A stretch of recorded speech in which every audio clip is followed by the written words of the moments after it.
함께 봉독한 베드로전서 4장 1절에서 11절까지 말씀을 근거로 남은 시간을 사는 방법이라는 제목으로 말씀의 은혜를 나누겠습니다.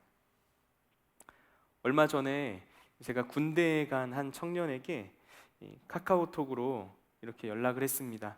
그곳은 안녕하십니까? 그랬더니 여긴 안녕하지 않는 것 같아요 하고 답장이 오더라고요. 그 문자를 보고 지금 이 형제가 굉장히 마음이 어려운 상황이구나, 그런 것이 느껴져서 시간 금방 가니까 힘내 라고 톡을 보냈습니다. 그런데 잠시 후에 462일 남았습니다 라고 톡이 오더라고요. 그 이후에도 계속 톡을 주고 받았는데요, 온통 이 형제의 생각 속에는 휴가 나올 날만 기다리려는 그런 생각으로 가득 차 있구나라는 것을 그 대화를 통해서 느낄 수가 있었어요. 그러면서 제가 이 군대에 있을 때의 모습을 한번 생각해 봤습니다. 그랬더니 저도 그때는 항상 이 날짜 계산만 했던 것 같아요. 언제 나는 전역을 할 수 있을까? 언제 나는 휴가를 갈 수 있나? 항상 그걸 계산하고 달력에 항상 그걸 체크하면서 남은 날을 계산했던 그런 모습이 생각이 나더라고요.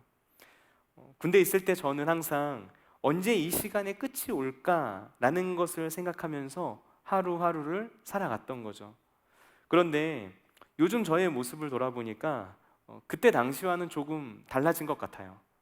지난주에 문득 달력을 보는데 제가 정말 깜짝 놀랐습니다. 왜냐하면 벌써 2021년에 절반이 채워져 가고 있더라고요.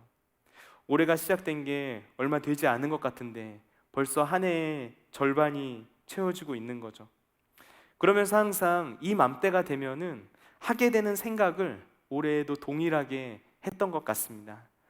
올해 남아있는 2021년의 이 나머지 절반, 이 시간을 내가 어떻게 해야 의미 있게 보낼 수 있을까, 이런 생각을 하게 됐어요.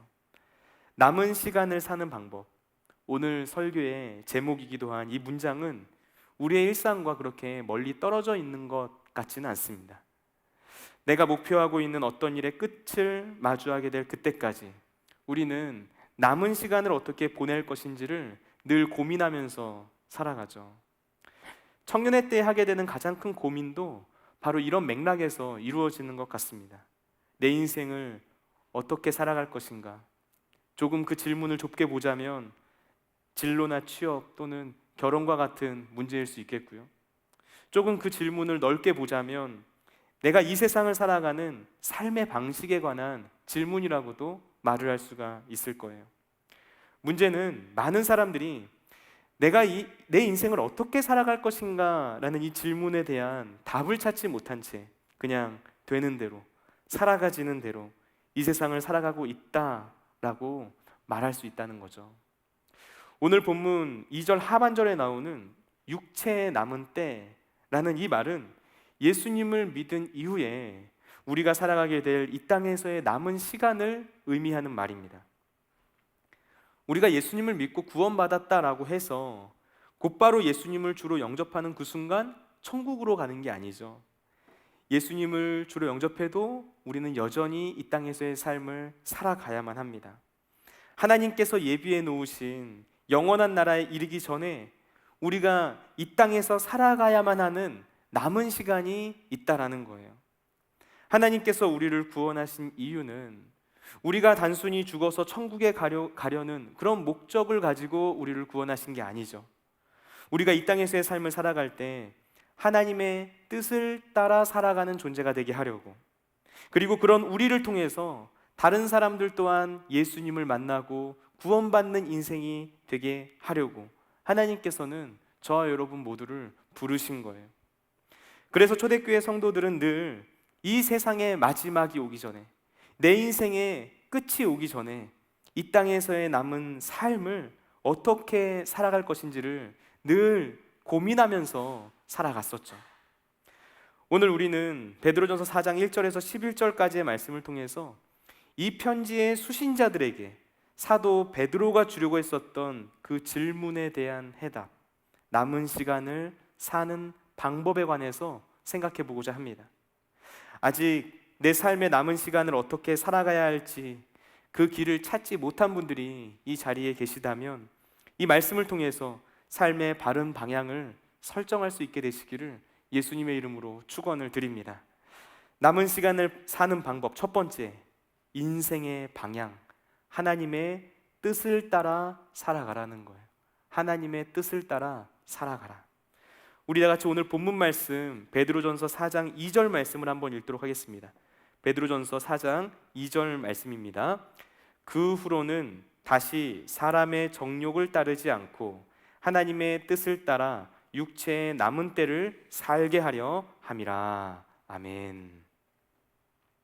오늘 2절 말씀은 그리스도인들이 육체의 남은 때를 어떻게 살아야 하는지 그 분명한 기준을 말해주고 있습니다. 지금 사도 베드로는 우리가 인생을 살아가는 분명한 기준을 세워주고 있는 거예요. 우리는 이렇게 살아가서는 안 된다. 어떻게? 사람의 정욕을 따라서 살아서는 안 된다. 대신 우리는 이렇게 살아야 한다. 어떻게? 하나님의 뜻을 따라 살아야 한다. 이 말씀은 어떻게 보면 굉장히 당연한 말처럼 들리고요. 또 우리에게 굉장히 익숙한 말처럼 느껴지기도 합니다. 그런데 사실 우리는 이 말씀을 조금 더 깊이 묵상하면서 곱씹어 볼 필요가 있어요. 왜냐하면 사실 생각해 보면 우리는 입술로는 하나님의 뜻을 따라 살고 싶다라고 말하면서도 다른 한편으로는 내 욕망에 충실한 삶을 살아가려고 할 때가 너무나 많기 때문이죠. 내가 어떤 일을 선택하고 결정하는 과정을 한번 돌이켜서 생각해 보셨으면 좋겠어요. 그러면 이 사실이 더 선명해질 것입니다. 우리가 내 진로를 선택하거나 또는 배우자를 선택하거나 할 때, 그 밖에 인생의 아주 중대한 문제들을 결정할 때 모두 다 해당되는 이야기예요. 그때 우리는 하나님의 뜻을 물으면서 선택하려고 하기보다 주변 사람들의 말에 더 귀를 기울이고, 그래서 사람들로부터 더 인정받는 길을 선택하려고 하고, 내 눈으로 보기에 그럴싸해 보이는 것을 선택하려고 합니다. 한마디로 정리하면 내 욕망에 충실하게 반응하면서 살아가는 거죠.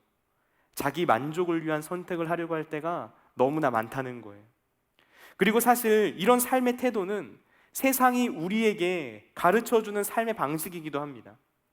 세상에서 소위 잘 나간다고 말하는 유명 인사들이 TV 프로그램이나 또는 강연에 나와서 하는 얘기들을 가만히 들어보면 다 이런 종류의 이야기들이에요.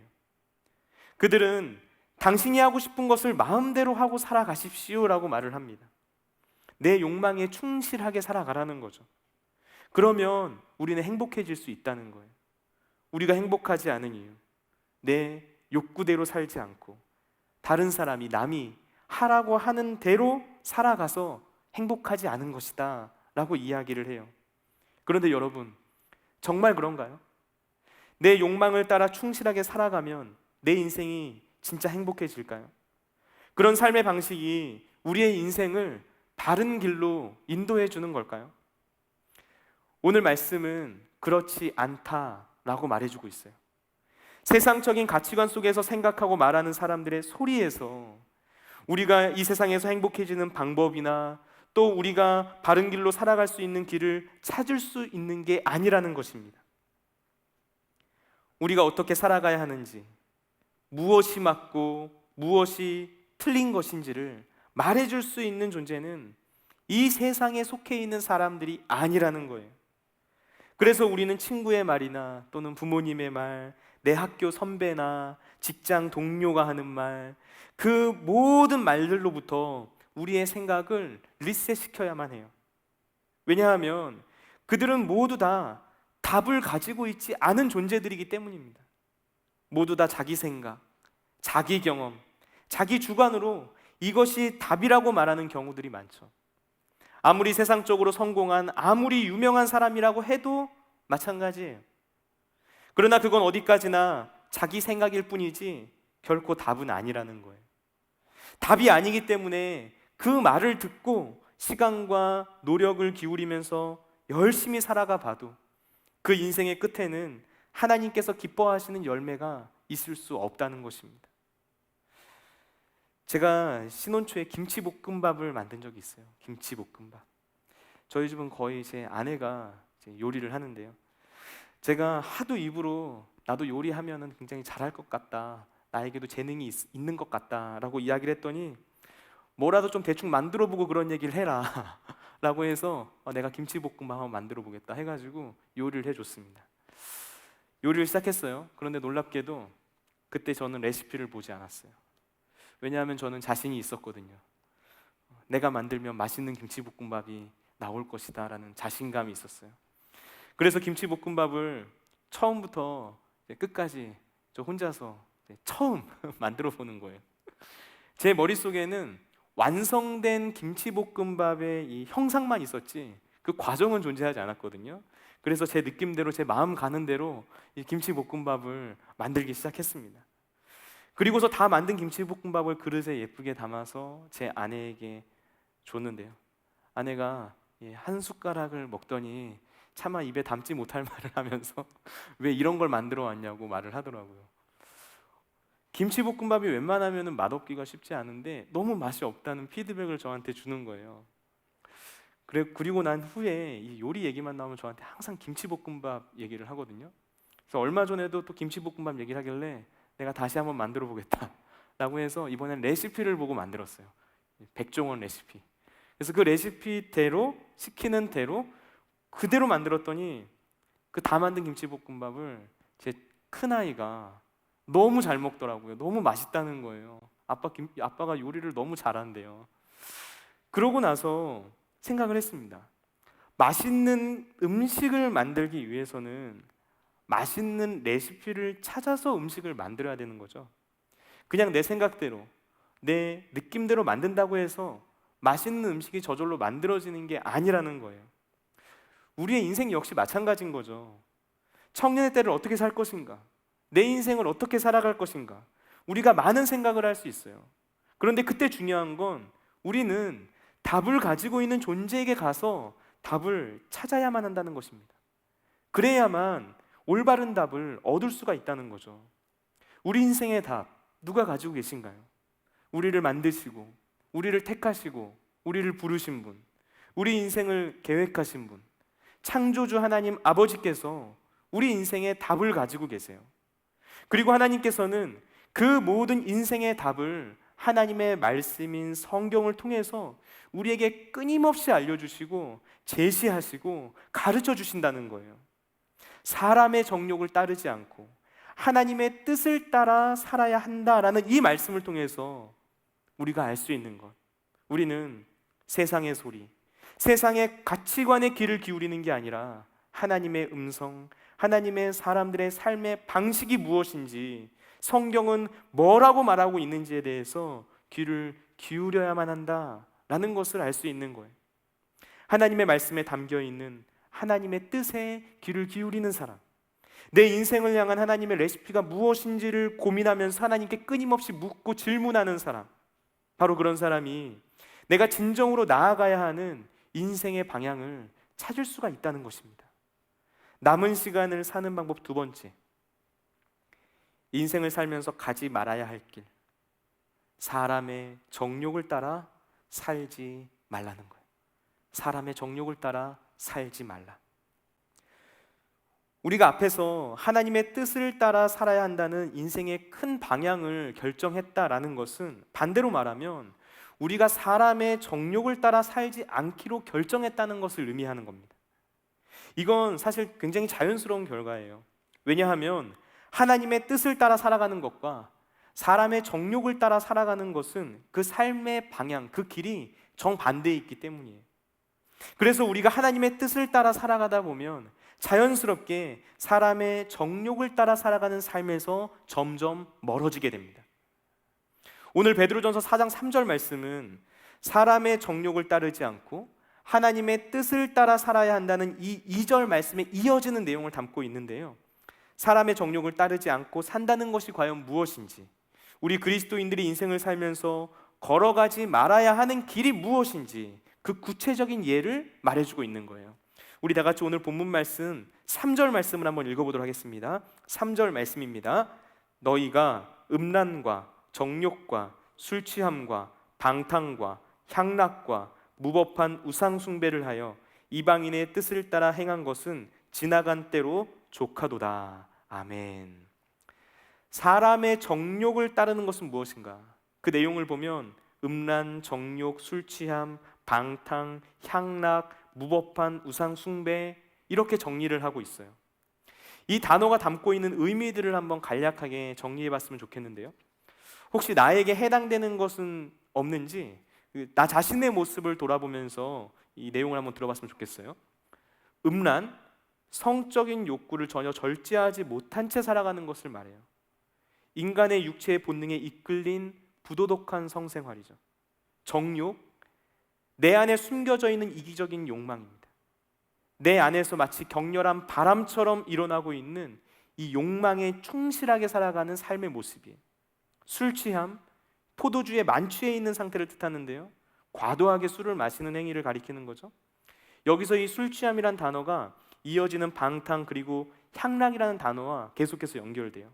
이 방탕, 술에 취해서 정신이 해이해지고 자기의 몸을 스스로 가누지 못하는 모습을 상징하는 거고요. 향락, 술잔치를 베풀어서 즐기는 어떤 연애와 같은 것을 의미하는 단어인데요, 술에 취해서 이성이 마비되고 다른 어떤 짐승과 같은 그런 행동을 계속해서 해 나가는 것을 뜻합니다.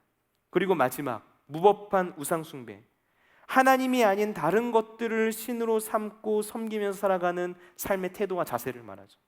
하나님보다 더 우선시되고 있는 것, 내 삶에서 하나님의 자리에 앉아있는 다른 어떤 것, 그것이 무엇인지를 우리는 생각해 봐야 한다는 거예요. 지금까지 말한 이 6가지 목록들 모두 다 죄악된 삶의 여러 가지 형태라고 말할 수 있는데요, 여기서 우리가 또 한 가지 눈여겨볼 만한 것은 이 죄의 목록들이 모두 다 복수형으로 돼 있다는 거예요. 이건 사도 베드로가 이 편지를 쓸 당시에 이 소아시아 지역에 이런 죄악들이 아주 범람하고 있었다라는 것을 의미하는 것입니다. 사실 이 모습은 우리가 살아가고 있는 이 시대의 현실과 크게 다른 것으로 보이진 않죠. 음란, 정욕, 술 취함, 방탕, 향락, 우상 숭배, 쉽게 말해서 하나님의 뜻이 아니라 세상의 가치관과 기준을 따라서 그런 것들을 선택하고 행동하는 모든 일들, 지금 이 시대 속에서 너무나 빈번하게 나타나고 있는 현상들이라고 이야기할 수가 있는 거예요. 우리는 이 지점에서 베드로전서 4장에서 한 가지 인상적인 구절을 발견하게 됩니다. 그건 바로 4절 말씀인데요, 이 4절 말씀은 예수님을 영접하고 예수님을 내 삶의 모범으로 삼아서 변화된 삶을 살기 시작한 그리스도인들, 그렇게 회심한 사람들의 변화된 모습을 보고 이 세상에 속하여 있는 사람들이 보여주는 반응이 뭔지를 기록하고 있어요. 오늘 4절 말씀을 새번역 성경이 번역한 내용을 제가 가지고 왔는데요, 새번역 성경은 이렇게 번역했습니다. 그들은 여러분이 자기들과 함께 그런 지나친 방종에 빠지지 않는 것을 이상히 여기면서 여러분을 비방합니다. 세상 사람들이 그리스도인들을 봤더니 자신들처럼 살지 않는다는 거예요. 음란, 정욕, 술 취함, 방탕, 향락, 무법한 우상 숭배, 그런 세상의 삶의 방식을 선택하지 않는 거예요. 그러니까 이상하게 여긴다는 겁니다. 그리스도인들의 모습을 보고, 심지어 그렇게 세상과 다른 모습으로 살아가는 그리스도인들을 비난하고 비방한다는 거예요. 지금 이 말씀은 우리가 인생을 살아가면서 가지 말아야 할 길을 가지 않게 되었을 때, 사람의 정욕을 따라 살지 않고 하나님의 뜻을 따라 살게 되었을 때 내 주변에 어떤 일들이 일어나게 되는지를 보여주는 거죠. 사람들이 진짜 그리스도인의 삶을 마주하게 되면 이거 뭔가 이상하다고 느끼게 된다는 거예요. 반대로 생각하면 내 주변에 예수님을 믿지 않는 사람들이 나의 삶의 방식과 태도, 내가 가지고 있는 가치관들, 내가 어떤 상황 속에서 내리는 선택과 결정들, 이런 것들을 가까이서 지켜봤더니 이걸 너무나도 이상하게 생각하고 이상하게 여긴다는 것을 우리는 알 수가 있다는 거죠. 오히려 우리의 모습을 보고 그걸 아무렇지도 않게 너무나 정상적인 것으로 그렇게 여기고 있다면 오히려 그게 문제라는 거예요. 예수님을 정말 제대로 믿는다면, 야, 너 좀 이상한 사람 같아, 라는 이야기를 듣게 된다는 거예요. 야, 이 정도는 서로 어느 정도 눈 감아주면서 적당하게 넘어갈 수 있는 거잖아. 너 예민하게 왜 그래? 이런 얘기 듣게 된다는 거예요. 야, 너 도대체 인생 그렇게 살면 무슨 재미로 인생 사니? 이런 이야기를 듣게 되는 거예요. 세상은 청년의 때에 즐겁고 재미있는 삶이란 무엇인지에 대해서 말하면서 아주 거창한 말로 포장을 합니다. 그런데 그 실상을 들어가 보면 음란과 정욕, 술 취함, 방탕, 향락에 빠져 있는 삶, 하나님의 자리에 돈을 올려놓고, 하나님의 자리에 자기 자신을 올려놓고, 하나님의 자리에 성공이라는 것을 올려놓고, 이런 걸 소유하는 인생이 되면 의미 있고 가치 있는 삶이라고 이야기를 해요. 그러나 여러분, 진짜 그리스도인들은 이런 삶을 거절합니다. 그래서 세상이 보기에 이상해 보이는 거예요. 그들이 걸어가는 길과는 너무 다른 길이니까, 그들이 선택하는 것과는 전혀 다른 길을 선택하니까 이상해 보이는 것입니다. 오늘 4절 말씀에서 이상히 여겨로 번역된 헬라어의 원어적 의미를 보면 낯선 사람처럼 생각하다 라는 뜻을 가지고 있어요.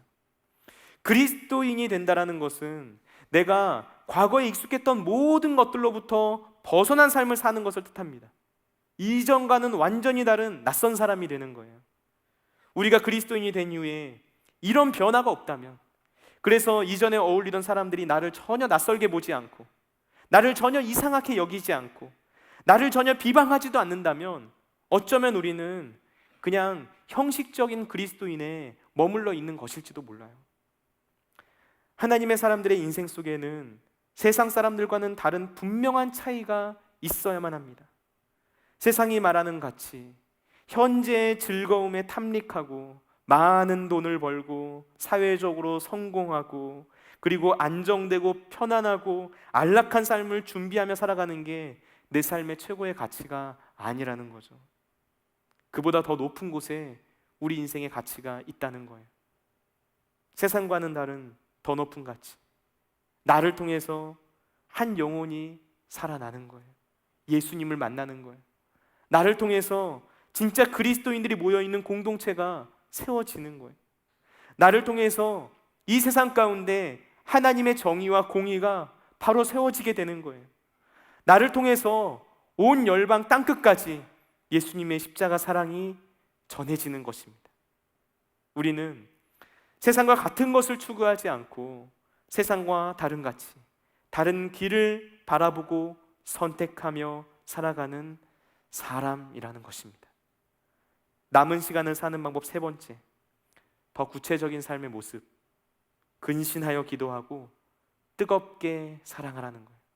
근신하여 기도하고 뜨겁게 사랑하라. 우리가 사람의 정욕을 따라 사는 게 아니라 하나님의 뜻을 따라 산다는 것을 너무 추상적인 개념으로 생각하는 게 아니라 더 구체적인 삶의 모습으로 형상화시킬 수가 있어요. 그 방법 중 하나가 방금 말했던 것처럼 사람의 정욕을 따라 산다는 게 뭔지를 생각하면서 그런 선택을 하지 않는 것이라고 말할 수 있죠. 그러나 사람의 정욕을 따라 살지 않는 것만이 하나님의 뜻인가? 라는 그 질문을 던져보면 사실 이건 너무 소극적인 자세로 이 세상을 살아가는 것이라고 말할 수 있어요. 그리스도인들은 수세적으로 무언가에 몰리듯이 이 세상을 살아가는 존재가 아니죠. 성경은 하나님의 자녀들은 이 세상을 정복하고 다스리면서 살아갈 수 있는 존재라고 말하고요. 또 그렇게 살아가야만 한다라고 사명을 부여합니다. 그런 관점에서 오늘 말씀을 보면 하나님의 뜻을 따라 사는 삶이 무엇인지 굉장히 직접적으로 말해주고 있다는 걸 발견할 수가 있어요. 그건 크게 보면 두 가지로 나눠볼 수 있는데요. 하나는 정신을 차리고 근신하여 기도하는 것이고요. 또 다른 하나는 뜨겁게 서로 사랑하는 것이라고 말할 수 있습니다. 먼저 근신하여 기도하는 것인데요. 우리 다 같이 오늘 본문 말씀 7절 말씀 읽어보겠습니다. 오늘 본문 7절 말씀입니다. 만물의 마지막이 가까이 왔으니 그러므로 너희는 정신을 차리고 근신하여 기도하라. 아멘. 하나님의 뜻을 따라 사는 삶의 보다 구체적인 모습, 정신을 차리고 근신하여 기도하는 것. 기도를 하는데 어떻게 기도하라고 말하나요? 정신을 차리고 기도하래요. 근신하여 기도하라는 거예요. 베드로는 깨어서 기도해야만 했던 결정적인 순간에 깨어서 기도하지 못하게 되었을 때 어떤 결과를 마주하게 되는지, 어떤 실패를 마주하게 되는지 아주 뼈저리게 경험한 사람이었죠. 정신을 차리고 근신하여 기도하지 못했기 때문에 평생 잊을 수 없는 실패를 경험했던 사람이에요. 그렇기 때문에 베드로는 지금 이 간절한 권면을 하고 있는 것입니다. 정신을 차려서 근신하여 기도하라는 거죠. 여기서 정신을 차리라 라는 이 단어는 마가복음 5장에서 거라사에 귀신 들렸던 사람을 예수님께서 치료하시는 장면에서 정신이 온전하게 된 상태를 묘사할 때 사용된 것과 동일한 단어예요. 그러니까 원어적으로는 맑은 정신을 의미하는 거예요. 맑은 정신. 그리고 근신하여라는 단어는 술 취함과 반대되는 의미를 가지고 있습니다. 자기 자신을 절제하면서 깨어있는 상태를 유지하는 거죠. 그러니까 지금 정신을 차리고 근신하여 기도하라는 것은 우리는 지금 무질서하고 혼탁한 세상을 살아가고 있는데 그런 주변 상황이나 또 환경에 흔들리지 말라는 거예요. 강한 파도와 같이 우리의 삶을 덮쳐오는 세상의 물결에 휩쓸려 가지 말고 정신을 차린 상태로 믿음을 지키면서 살아가야 한다라는 것을 말하는 것입니다.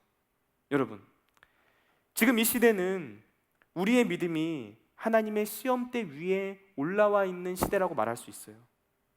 어떤 사람이 진짜 하나님 예배하는 사람인가? 어떤 사람이 세상의 물결에 휩쓸려가는 사람인가? 어떤 사람이 자기 중심적인 신앙생활을 하는가? 어떤 사람이 하나님 중심적인 신앙생활을 하는가? 이 모든 것들이 드러나는 시대라고 말할 수 있습니다.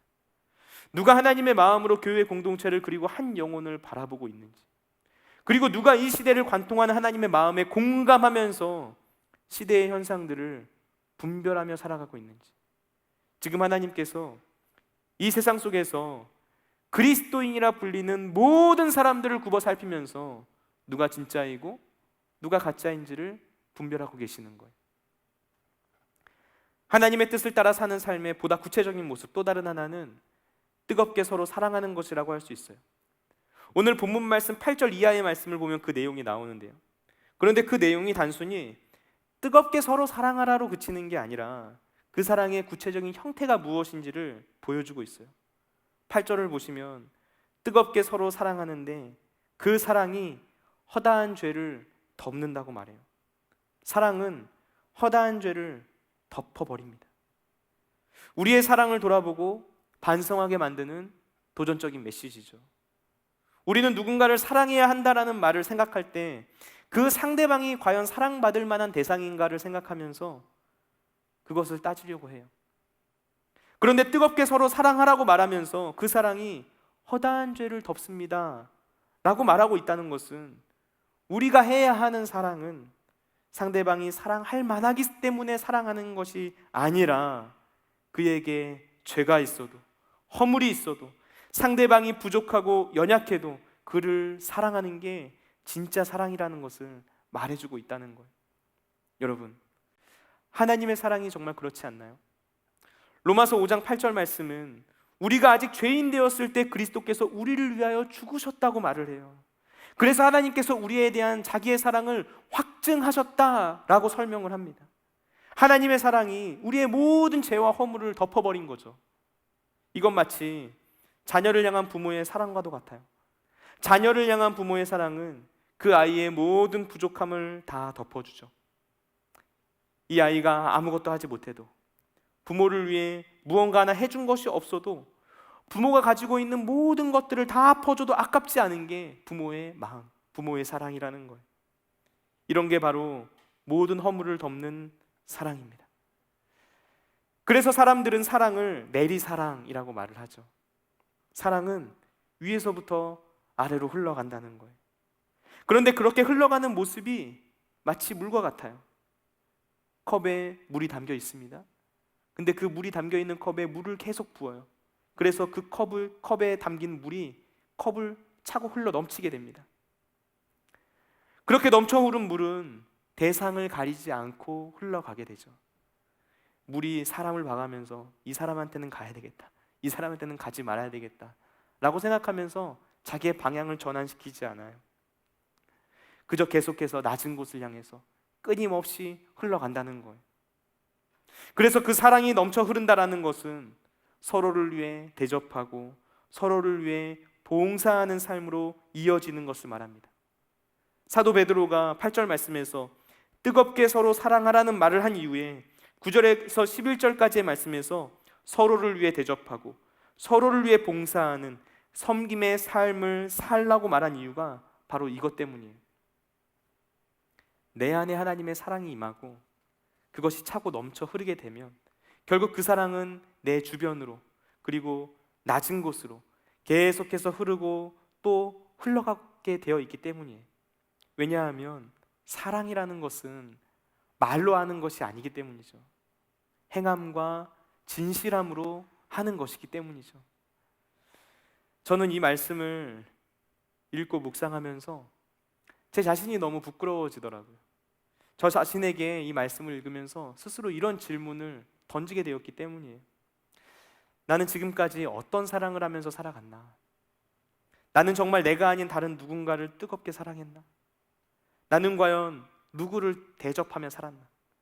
나는 어떤 봉사로 한 영혼을 세우는 삶을 살았나? 이런 질문들을 저 자신에게 하나 둘 던지는데 저는 온통 나를 위한 삶을 살기에 바쁘고 분주했던 것은 아닌가 하는 그런 생각을 하게 되더라고요. 그러면서 이런 고민을 했습니다. 나는 왜 하나님의 뜻을 따라 살지 못하는 것일까? 오늘 말씀을 묵상하고 설교를 준비하면서 저 자신에게 던지게 된 근본적인 질문이 바로 이거였어요.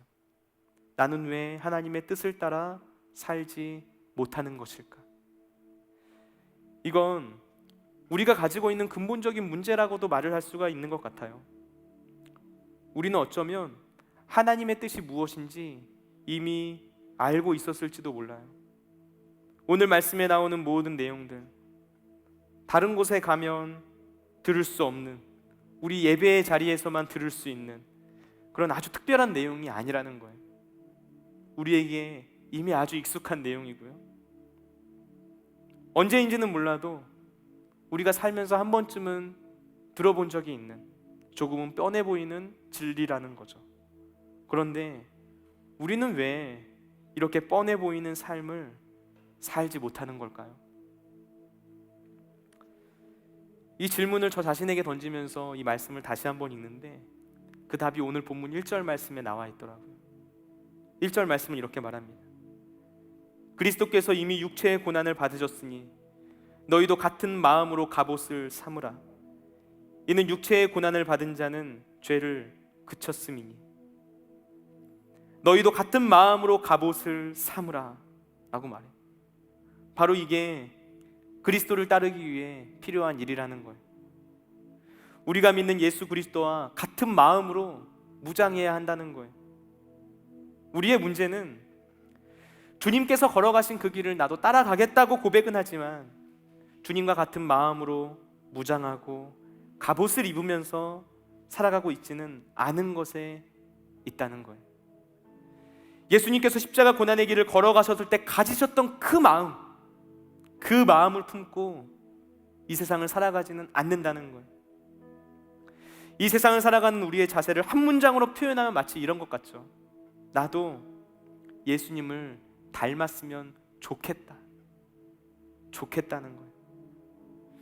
하지만 예수님을 닮았으면 좋겠다라는 것은 예수님께서 공생의 기간 동안 살아가셨던 삶의 방식, 삶의 자세와 태도, 그 모든 것들을 그대로 본받으려는 진실한 생각과 자세는 아니라는 거예요.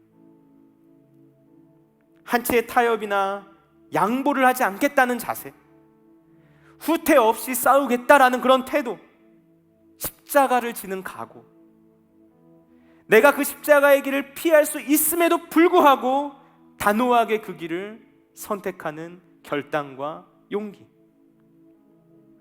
우리는 그것을 가지면서 살아가야만 하나님의 뜻대로 이 세상을 살아갈 수 있다는 것입니다. 여러분, 오늘 우리의 삶에 새로운 영적인 선택과 결단이 있기를 소망합니다. 나의 욕망이 아니라 하나님의 뜻을 따라 살아가려는 용기를 가지는 거예요. 내 욕심을 따라 살아가는 게 아니라 하나님의 뜻을 따라 살아가는 거예요. 세상 사람들이 말하는 것과는 다른 삶의 길을 선택하는 거죠. 이 세상이 이상하다고 여길지 모르는 그런 선택. 나를 통해서 한 영혼이 살아나고, 나를 통해 하나님의 공동체가 세워지고, 나를 통해 십자가의 사랑이 땅끝까지 전파되는 그런 길을 내 인생의 최고의 가치로 여기면서 그 길을 선택하며 살아가는 거예요. 오늘 우리의 인생 가운데 바로 그런 삶이 시작되기를 예수님의 이름으로 축원을 드립니다. 내 인생의 젊은 날, 나에게 남은 시간을 어떻게 살 것인가? 내 생에 남은 시간 동안 나는 어떤 인생을 살아갈 것인가? 오늘 이 질문 앞에서 하나님께서 기뻐하시는 대답을 할 수 있는 저와 여러분 모두가 되시기를 예수님의 이름으로 축원을 드립니다. 우리 이 시간 다 같이 찬양하며 기도하며 나아가길 원합니다. 살아계신 하나님 아버지, 우리를 위해 이 땅에 오시고 십자가의 길을 거절하지 아니하시고 그 길을 결단하며 걸어가신 예수님의 모습을 생각하며 주님 앞으로 나아갑니다. 우리의 모든 연약함과 부족함들을 주님의 십자가 앞에 내려놓고 주님께서 그 길을, 주님께서 걸어가신 그 길을 온전히 따라가는 인생 되기를 원하오니 하나님, 우리에게 예수님의 마음을 품게 하시고 주님께서 가지셨던 것과 동일한 마음, 예수님께서 십자가의 길을 걸어가실 때 가지셨던 것과 동일한 마음, 그 마음을 가지며 이 세상을 살아갈 수 있도록 용기를 더하여 주시옵소서.